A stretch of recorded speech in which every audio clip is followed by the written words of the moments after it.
आयोग का गठन किया। मान्य बहन जी ने पहली बार इस प्रदेश का मुख्यमंत्री बनने के साथ साथ 1995 में गरीब कमजोर मजलूम मुस्लिम समाज के बच्चों के लिए, छात्र छात्राओं के लिए उनकी शिक्षा व्यवस्था को दुरुस्त करने के लिए, उनको इस देश की मुख्य धारा में शामिल करने के लिए अल्पसंख्यक कल्याण परम पूज्य बाबा साहब doctor B.R. Ambedkar ji,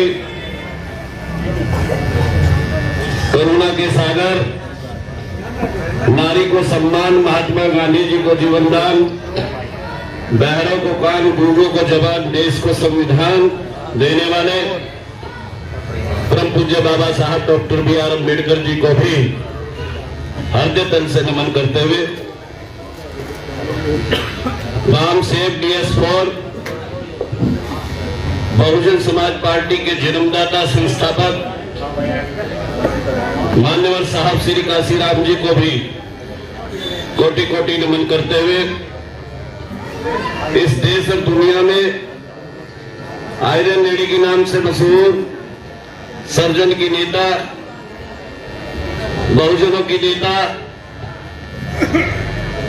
Bahujan Samaj party की राष्ट्रीय अध्यक्षा परम आदरणीय बहन कुमारी मायावती जी को शीश झुकाकर जय भीम करते हुए, उन्हें अपना आदर्श नेता मानते हुए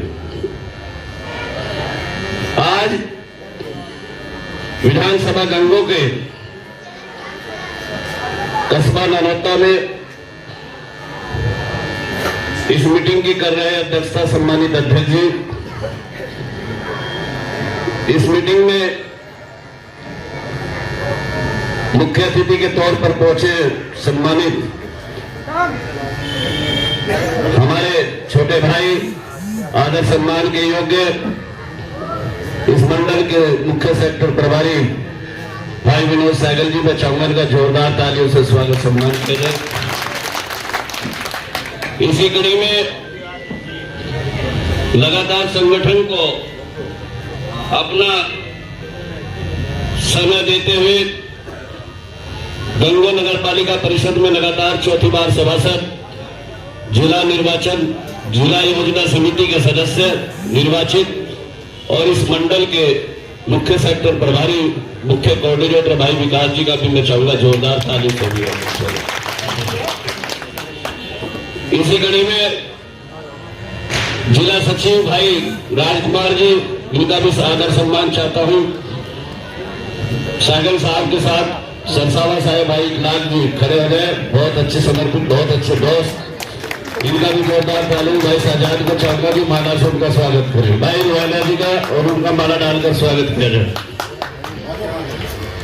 भाई विधानसभा अध्यक्ष संचालन कर रहे, बहुत ही रात दिन मेहनत करते हैं और जिनकी नजर में हमेशा संगठन सर्वोच्च है, मेरे काबिल साथी छोटे भाई, मैं चाहूंगा शहजाद भाई का भी माला डालकर स्वागत करें। भाई विधानसभा अध्यक्ष नरेंद्र जी, पूर्व विधानसभा अध्यक्ष भाई डाबसे जी, चौधरी नियाज जी, शेख साहब, भाई जितेंद्र जी, राजवीर जी, आजम जी, अफराज जी, भाई जितेंद्र जी, राजवीर जी, सुभाष जी, सेक्टर के सभी लोग उपस्थित यहाँ हैं, सबका सम्मान। भाई गुल मोहम्मद भाई, सभी जिम्मेदार साथी यहाँ मौजूद है, सबका आदर करते हैं। मीडिया के साथी, क्योंकि मीडिया भी लोकतंत्र का चौथा स्तंभ है, ये हमारी बात को जन जन तक पहुंचाने का काम करते हैं। मैं चाहूंगा मीडिया के लोगों का भी जोरदार तालियों से स्वागत किया जाए। मेरे बुजुर्ग उधर को आ जाए करो, उधर को भाई। आप सभी जानते हैं इस देश की आजादी के साथ साथ इस राष्ट्र के निर्माण में, इस देश में दबे कुचलों की, बहुजनों की आवाज को बुलंद करने के लिए इस देश का संविधान न होता तो हमारा कोई वजूद न होता। आप जानते हैं इस देश के संविधान को परम पूज्य बाबा साहब doctor B are Ambedkar ji ने लिखा, उन्होंने तमाम ऐसे लोगों को हक खुद अधिकार दे दिए कि हमने सपने में भी नहीं सोचा था। 1 वोट 1 वैल्यू का अधिकार देने वाले परम पूज्य बाबा साहब doctor B are Ambedkar ji ने संविधान के जरिए, वोट की ताकत के जरिए यह आभास करा दिया कि 1 वोट 1 वैल्यू। इस देश के महामहिम राष्ट्रपति महोदय के वोट की भी वही वैल्यू है। इस देश के माननीय प्रधानमंत्री जी के वोट की भी वही वैल्यू है। किसी भी प्रदेश के मुख्यमंत्री के वोट की भी वही वैल्यू है। मेरे जैसे गरीब मजदूर, पिछड़ा दिव्यांग, कमजोर, वंचित समाज के बेटे के वोट की भी बड़ी वैल्यू। बाबा साहब doctor B are Ambedkar ji के लिए आप लोगों ने बलिदान देने में कमी नहीं की। मैं वहां ले जाना चाहूंगा कैडर के माध्यम से, जहां आज तक लोग भ्रमित होते आए हैं। ये दलित मुस्लिम पिछड़े का गठजोड़ कुदरत ने पहले से ही तय कर रखा है, पहले से ही लिखा हुआ है। बाबा साहब doctor B are Ambedkar ji के लिए उस समय ऐसी कोई शर्त रखी गई, आप सभी जानते हैं, संविधान का सदस्य सभा का वही व्यक्ति बनेगा जो सांसद होगा, और सांसद होने के लिए चुनाव लड़ना पड़ेगा।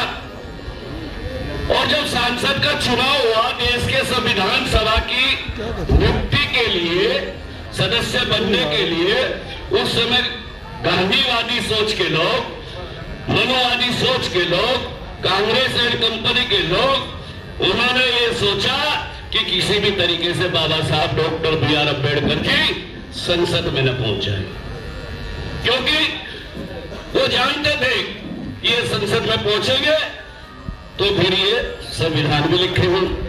तो उनके सामने मीडिया के लोगों से मैं कहना चाहूंगा, तमाम उपस्थित यहां जनसमूह से कहना चाहूंगा, उनके शिष्य को उनके सामने खड़ा करके बाबा साहब को चुनाव हरवाने का काम किया। बाबा साहब चुनाव न जीत पाए, उनको हरवाने का काम किया। मैं सच्ची श्रद्धांजलि, सच्ची खिराजे मोहब्बत पेश करूंगा उस सांसद को, मुस्लिम सांसद को, जिसने पश्चिम बंगाल के मुस्लिम सांसद ने कहा कि बाबा साहब आप यहां आइए, मैं अपनी सीट से इस्तीफा दे रहा हूं। परम पूज्य बाबा साहब doctor B are Ambedkar ji के लिए मुस्लिम सांसद ने इस्तीफा दिया। उसके बाद परम पूज्य बाबा साहब doctor B are Ambedkar ji सांसद बने, संविधान सभा के सदस्य बने, संविधान सभा के अध्यक्ष बने, संविधान की पूरी ड्राफ्टिंग की और देश के पहले कानून मंत्री बने। डॉक्टर साहब doctor B are Ambedkar ji आपकी बदौलत हुई।